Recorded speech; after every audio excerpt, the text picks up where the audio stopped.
Hello student.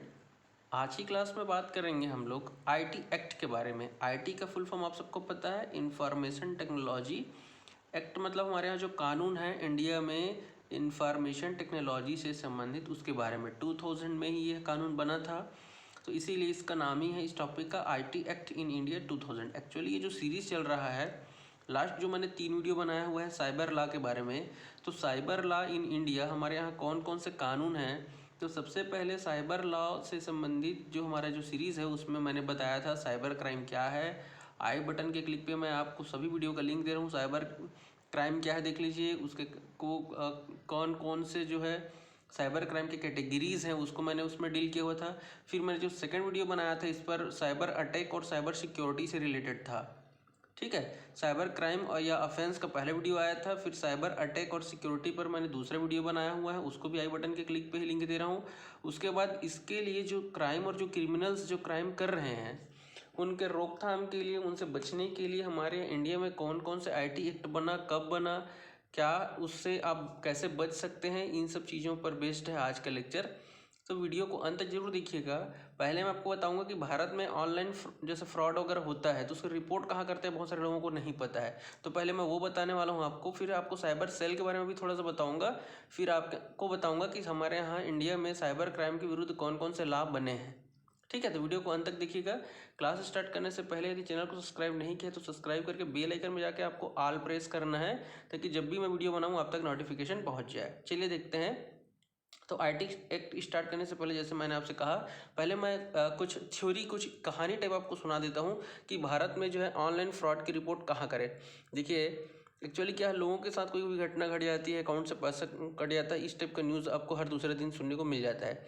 अब बहुत से लोगों को तो ये भी नहीं पता रहता है, जो हमारे जो साइबर क्राइम के जो विक्टिम होते हैं जिनके साथ एक घटना घटी है, कि उनको करना क्या है और किसको मतलब कंप्लेन करना और किसके अगेंस्ट कंप्लेन करना है, रिपोर्ट फाइल करना है। आपको करना कुछ नहीं है। हमारे यहाँ देखिएगा, इंडियन गवर्नमेंट के जो है ना एक पोर्टल है, साइबर क्राइम का पोर्टल है जो, ठीक है, आप गूगल में से सर्च करिएगा साइबर क्राइम पोर्टल करके, तो आप उस पोर्टल में जाकर ऑनलाइन अपना जो है जो भी शिकायत है उसको आप दर्ज कर सकते हैं। आप क्लियर है क्या?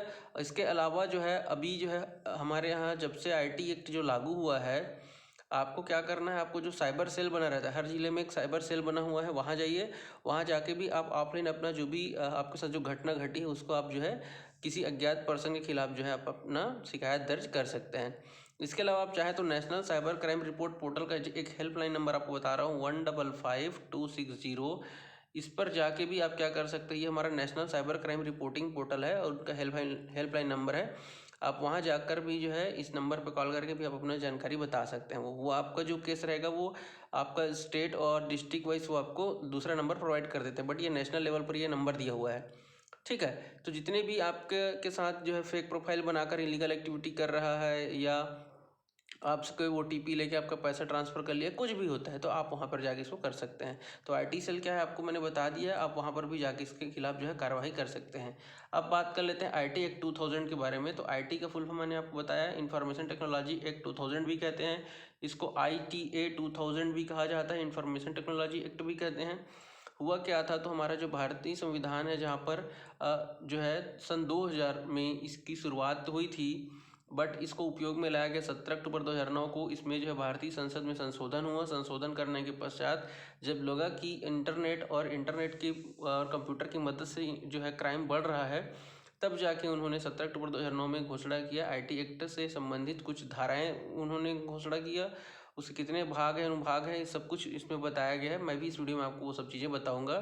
तो जब भी इंटरनेट और कंप्यूटर की मदद से क्राइम होता है तो उसको लोग साइबर क्राइम कहते हैं, और जो साइबर क्राइम कहते हैं उसको क्रिमिनल कहते हैं, साइबर क्रिमिनल्स। उनको ये जो भी क्राइम करते हैं, जिस प्रकार का उनका क्राइम रहता है उस प्रकार के उनके लिए अलग अलग एक्ट और जो है उनके लिए कानून बनाया गया है। तो बेसिकली साइबर क्राइम और जो ई कॉमर्स होता है, इलेक्ट्रॉनिक जो हम लोग परचेसिंग करते हैं, खरीदी बिक्री करते हैं, तो वहाँ पर ज़्यादातर जो है आपका जो है क्रिमिनल जो है एक्टिव रहते हैं, और उनकी ही रोकथाम के लिए जो है आईटी एक्ट जो है वो बनाया गया है। क्लियर है क्या? तो हम सभी इंटरनेट बहुत सारी एक्टिविटी करते हैं, एग्जांपल जैसे ब्राउजिंग कर रहे हैं, सेलिंग कर रहे हैं, परचेसिंग कर रहे हैं, सर्फिंग कर रहे हैं। ठीक है, तो इन सब चीज़ों को यदि आप सेफ रखना चाहते हैं, या आप अपनी जो एक्टिविटी है उनको आप सुरक्षित रखना चाहते हैं, सिक्योर रखना चाहते हैं, तो इन सब से बचने के लिए ही आईटी एक्ट बनाया गया। जब भी आपके साथ internet, OTP, debit card, credit card या नेट बैंकिंग के थ्रू किसी प्रकार का आपके साथ कुछ भी एक्टिविटी होता है, तो आप जो है इस एक्ट की मदद से आप उनके खिलाफ जो है कार्रवाई करवा सकते हैं। जैसे देखिए, कंपेयर करते हैं टुडे और पहले के टाइम पे हम लोग पहले कैसे करते थे और आज कैसे करते हैं, ठीक है। तो हमारे पास जितने भी काम है, पहले हम लोग वर्बल कम्युनिकेशन, चिट्ठी पत्रिका ये सब भेजते थे, लेटर भेजते थे, बट आजकल हम लोग क्या करते हैं, हमारा ई कम्युनिकेशन होता है। ई कम्युनिकेशन मतलब समझ रहे हैं ना, social media, website, Facebook, Twitter है नहीं, लिंक्डइन है, व्हाट्सअप, मैसेंजर है, इन सब की मदद से कम्युनिकेशन करते हैं। तो आपकी जो कम्युनिकेशन है वो भी सिक्योर नहीं है भाई। इसके अलावा आप जो खरीदी करते हैं, पहले हम क्या करते थे, डोर टू डोर मतलब दुकान से दुकान जाके हम परचेसिंग करते थे, बट आजकल हम ई कॉमर्स जैसे अमेजॉन है, स्नैपडील है, फ्लिपकार्ट है, Myntra.com है, इन सब की मदद से हम परचेसिंग करते हैं। वहाँ पर भी ऑनलाइन फ्रॉड होने की पॉसिबिलिटी ज़्यादा है। पहले हम गवर्नेंस करते थे, आजकल ई गवर्नेंस करते हैं। देखिए, गवर्नेंस और ई गवर्नेंस में एग्जांपल बता रहा हूँ। पहले हम कास्ट सर्टिफिकेट है, डोमिसाइल है, इन सब के लिए हमको क्या करता था, मैनुअली हमको बना के दे देते थे। बट आजकल जितने भी हमारे डॉक्यूमेंट है, जैसे डोमिसाइल है, इनकम सर्टिफिकेट है, जाति निवास आमदनी है, उसके लिए हमको ऑनलाइन करना पड़ता है। इस पर मैंने एक वीडियो बनाया हुआ है, डिजिटल सिग्नेचर, उसको आप जाके जरूर देख लीजिएगा। उसको भी मैं आई बटन के क्लिक पे लिंक दे देता हूँ। तो ये देखिए, ये हमारा जो है जो डेली लाइफ में जो परिवर्तन आया है, वर्बल कम्युनिकेशन होना, ई कॉमर्स के थ्रू परचेसिंग करना और ई गवर्नेंस। तो इसमें ई गवर्नेंस आपके लिए सुविधा है, इसमें आपका ट्रांसपेरेंट रहता है, जो भी कागजात है उसमें ऑनलाइन साइन हो जाता है, तो ये सिक्योर है। बट ई कॉमर्स और आपके जो वर्बल कम्युनिकेशन है वहाँ पर फ्रॉड होने की पॉसिबिलिटी ज़्यादा रहती है। इन सब से बचने के लिए आईटी एक्ट जो है लागू किया गया था। लेकिन देखिए, ये जो आप कर रहे हैं, इनका निगेटिव पार्ट क्या है यहाँ पर देखिए, जो अपराधी रहते हैं, जो साइबर क्रिमिनल्स रहते हैं, वो एक्टिव होते हैं। इन सब के माध्यम से ही आपका क्या कर सकते हैं, वो किसी न किसी प्रकार सबको नुकसान पहुँचा सकते हैं। इसीलिए जो लाभ बनाया गया है, कानून बनाया गया है, जिसे हम आईटी एक्ट 2000 कहते हैं, और इससे बहुत सारे प्रावधान हैं। कौन कौन से हैं, तो आईटी एक्ट में टोटल 13 भाग हैं, 90 अनुभाग हैं। और आईपीसी, इंडियन पेनल कोड के तहत आपके जितने भी लॉ है वो 8060, इंडियन आपका एविडेंस एक्ट है 8072, बैंकर्स का जो है एविडेंस एक्ट है 8091, रिजर्व बैंक ऑफ इंडिया का 9034। ये देखिए, तो ये देखिए, ये जितने भी कानून और आपके जो आईपीसी के धाराएं हैं, उन सबको एक साथ मिला करके यदि वो सब ये सब क्राइम करते हैं, जैसे बैंक से रिलेटेड कोई क्राइम कर रहा है, एविडेंस मतलब आपका किसी प्रकार का डेटा को इधर से उधर कर रहा है, तो उन सब के लिए जो है आपका आईटी एक्ट 2000 बनाया गया और 17 अक्टूबर 2009 में इसको जो है लागू किया गया है हमारे यहाँ इंडिया में। क्लियर है। इसे कुछ ऑब्जेक्टिव देख लेते हैं, क्या इसके ऑब्जेक्टिव हैं, किस उद्देश्य से जो है इसको बनाया गया था।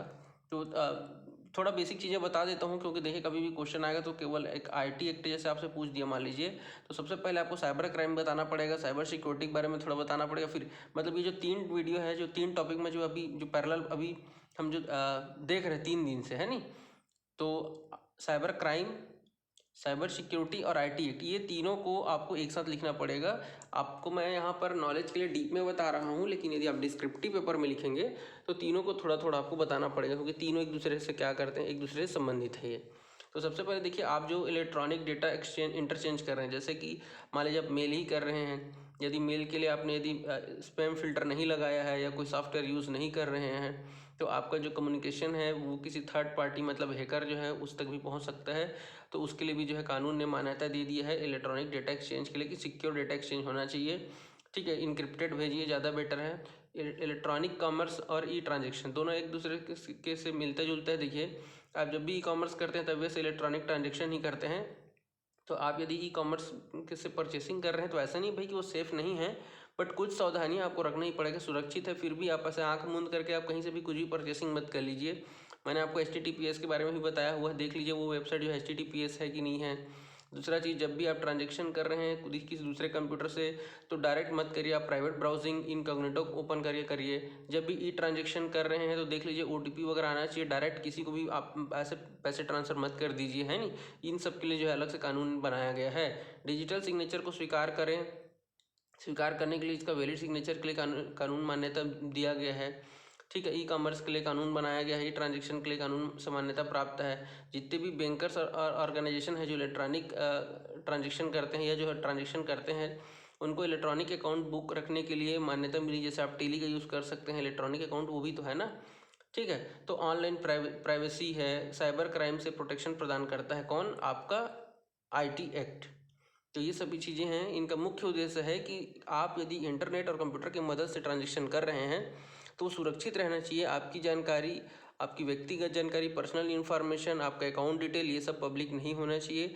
कभी भी किसी भी थर्ड पार्टी के पास आपकी जानकारी ना चले जाए। ठीक है, तो इस प्रकार से आप जो है आईटी एक्ट का प्रयोग करिएगा। जब भी कुछ होगा उसको आप जो है आप इस पर मैंने जो पोर्टल बताया है आपको या जो हेल्प नंबर दिया उस पर आप फ़ोन कर सकते हैं। ठीक है, तो वीडियो पसंद आया तो लाइक ज़रूर कर दीजिएगा। मिलेंगे नेक्स्ट लेक्चर में। वीडियो देखने के लिए बहुत बहुत धन्यवाद। जय हिंद, जय भारत।